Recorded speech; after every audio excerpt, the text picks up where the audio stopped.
प्रथम सगळ्यांना जय ज्योती, जय क्रांती, जय सावता. मी सौ विशाखा अजय यवतकर, यवतमाळ, सरव्यवस्थापक, सावित्री शक्तीपीठ, पुणे, महाराष्ट्र.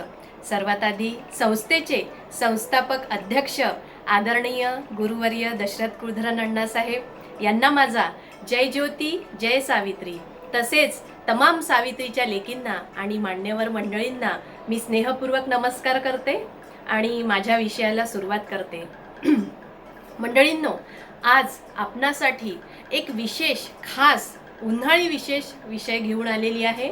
आपणा सर्वांनाच माहिती आहे की मुलांना शाळेमध्ये होमवर्क गृहपाठ दिला जातो आणि मुलं अगदी काळजीपूर्वक अगदी नेटाने बसून तो गृहपाठ पूर्ण करीत असतात. आणि असाच गृहपाठ आज मी पालकांसाठी सुट्टीतील विशेष गृहपाठ घेऊन आलेली आहे. चला तर मग माझ्या विषयाला सुरुवात करते आणि काही मुद्दे आपणासमोर मांडते आहे, त्याचा आपण अवश्य विचार करावा ही देखील विनंती करते. रोज सकाळ संध्याकाळचे जेवण आपल्या मुलांसोबत आपण करावे. अन्न वाया जाऊ देऊ नये आणि त्यांचे ताट त्यांनाच स्वतः उचलून स्वच्छ करू द्यावे.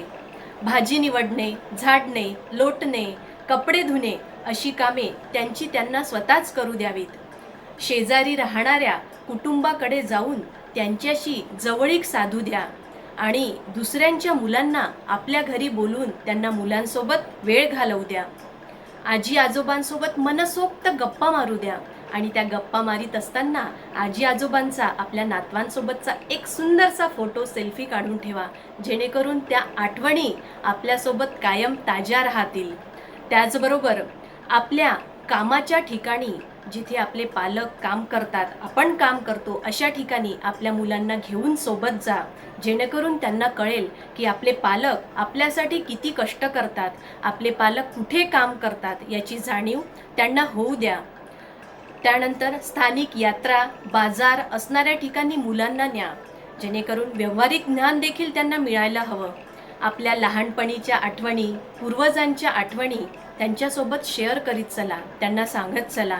मुलांच्या प्रश्नांची कायम उत्तरे द्या. अरे थांब, आता नको, नंतर बघू असं म्हणू नका.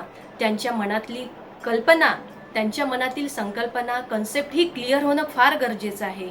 मुलांना खेळू द्या, पडू द्या, त्यांचे कपडे खराब होऊ द्या, कारण हेच वय असतं, हे दिवस, ही वेळ पुन्हा परत येणार नाही.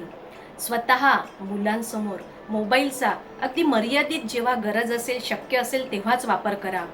मुलांचा चेहरा दोन्ही हातात धरून डोळ्यात डोळे घालून बघा आणि ईश्वराने आपल्याला किती अनमोल भेट दिली आहे याचा अवश्य विचार करा.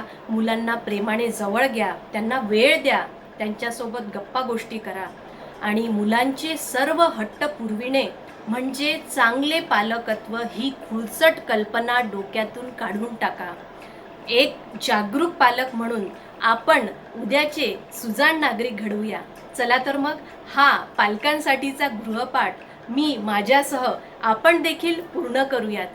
माझ्या शब्दांना इथेच विराम देते आणि थांबते. पुन्हा भेटूया एका नवीन विषयासह. तोपर्यंत जय ज्योती, जय सावित्री. धन्यवाद.